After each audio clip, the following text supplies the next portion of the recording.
All right, this next section is called systems of linear equations using substitution.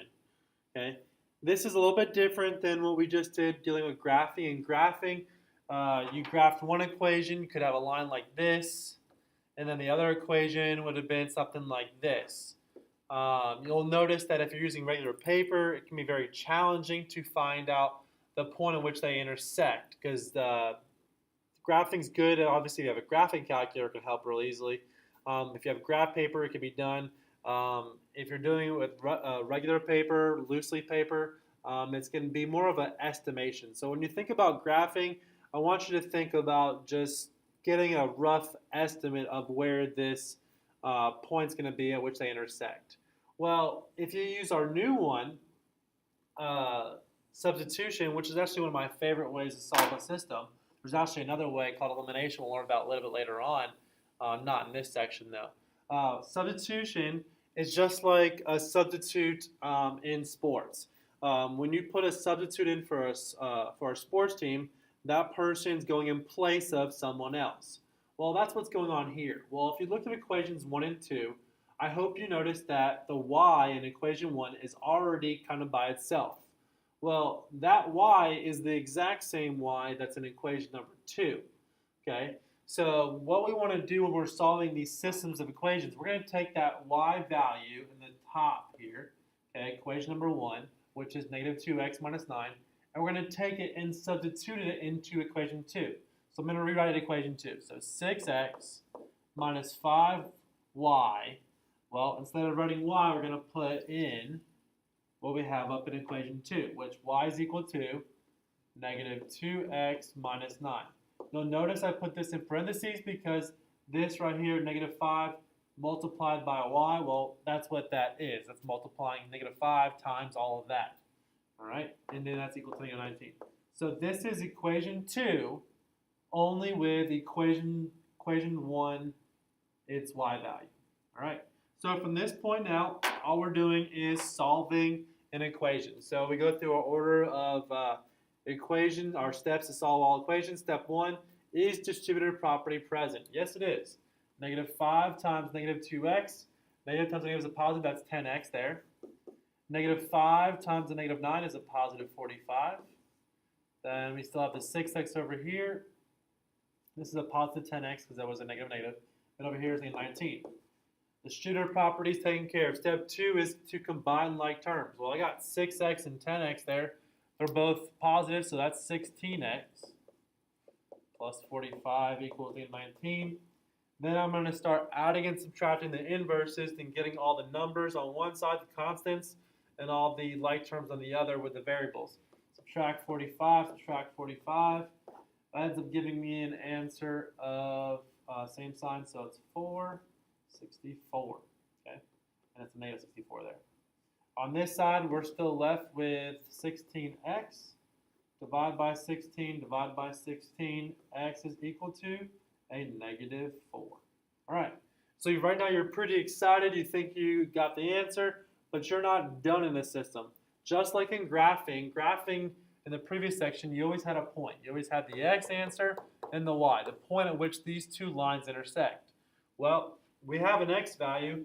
Which equation do you think we probably use to go find a y? Well, wouldn't it make sense to use equation 1 since it's already solved for y? We're just going to plug in. So we write our equation, y equals negative 2x minus 9.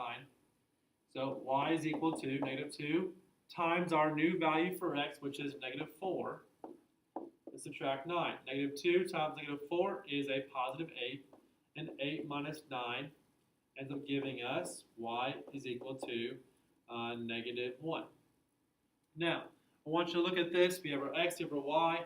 Our coordinates that we have are negative 4, negative 1. Okay, that is the point at which these two lines intersect. Well, go ahead and if you haven't written the work down, you definitely can. But I'm about to erase it, and I want to leave some room to be able to check our work. Well, just like before in the previous section, we can take that negative 4 and plug it back into each one of these originals and check to make sure it works. Well, we have our original equation, y equals negative 2x minus 9. Let's plug in those values. Y is negative 1, negative 2 times negative 4. Let's check and see if that works. 8 minus 9 equals -1. -1 equals 2, -1. Confirmed. Check the other one, equation 2. 6x minus 5y equals -19.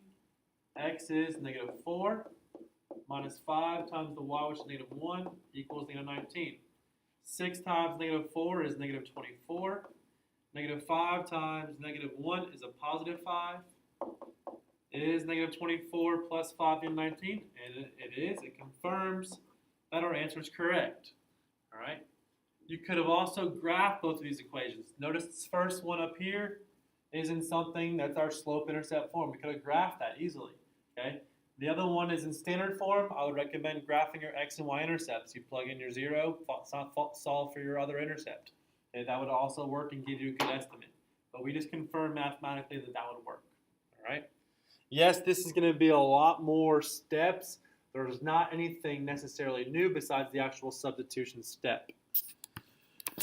So what I want to look at again is I'll give you guys one to kind of do yourself. So if you would like to give these a try and do one, do two, do all three of them if you want, I'm going to give you an opportunity to go ahead and freeze it, and I'm going to put up the answers in a moment, and then we'll go from there. All right, here's the answers. Okay, there's -2, 8 for the first one. If you want to try to go and do the second one and try to revamp after doing it. The first one is -2, 8 because you'll notice that these are both solved for y. So I personally would say take this y value right here, take the -4x and plug it right in there. So I would have started off by saying -4x is equal to 3x plus 14. Then solve for x. Minus 3x, -7x is equal to 14. Divide by -7, divide by -7, x is equal to -2.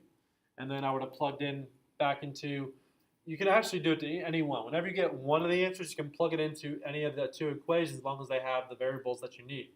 So I'm going to reuse the second equation since it's a little smaller, although it doesn't matter. So if I have y equals -4x, what is -4 times -2? If we did it right, it would be 8, and the case is, it is 8. So we confirm that. All right? Go ahead and finish 2 and 3 if you haven't done so already. Here is the answer. 1/2, -3/4, and then number 3 is -1/1. All right. Next example, example number 2. Okay, you'll notice that they don't give you a variable all by itself. They don't. But you do have some variables that have coefficients, the number in front of the variable, that are already 1. So it's a little easier. So my recommendation when I see this one is I can break down either equation 1 or equation 2. It doesn't matter, but if I do equation 2, I want to solve for y. If I solve equation 1, I want y also because that x is negative. But you can solve for x in either one if you really want to. You end up getting fractions or negatives. So I'm going to go ahead and I'm actually going to solve equation 1, -x plus y. And I want to get that y by itself so I can plug it into equation 2. So I'm going to add x to both sides here. Okay, that cancels out, leaving me with y equals 3 plus x. So this is just a rewritten form of equation number 1. So I got my equation for 1 now. I'm now going to plug it into equation number 2. So I have 3x plus my new y right here, which is 3 plus x. Okay, and this is all equal to our -1. Okay, so notice the part we insert is 3 plus x, and we're using this equation right there. All right, now let's simplify.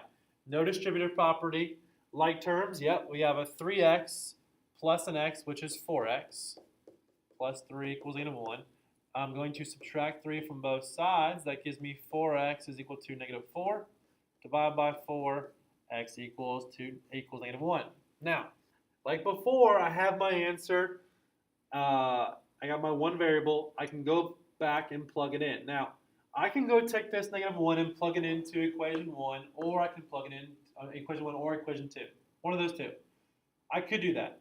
But I also know that all I did a little bit earlier was rewrite equation 1 in a format that was a lot easier for me to plug in.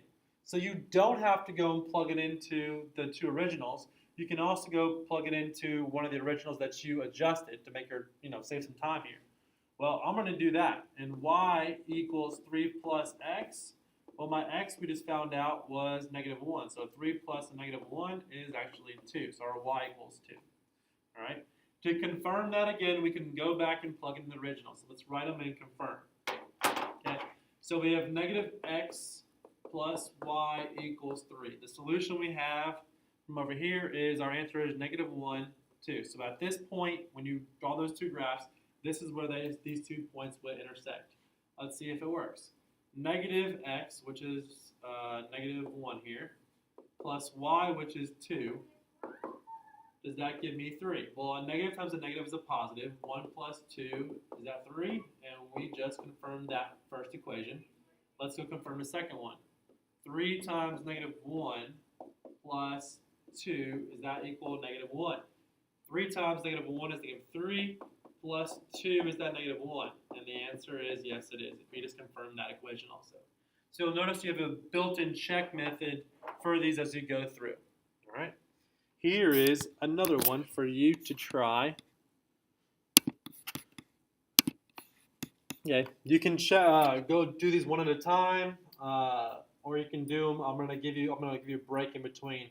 So here's the answer number 4. If you haven't frozen it, go and freeze it now. But here's number 4. Okay. Here's number 5. Here's number 6. And here's number 7. Hopefully that helps out and gets y'all started.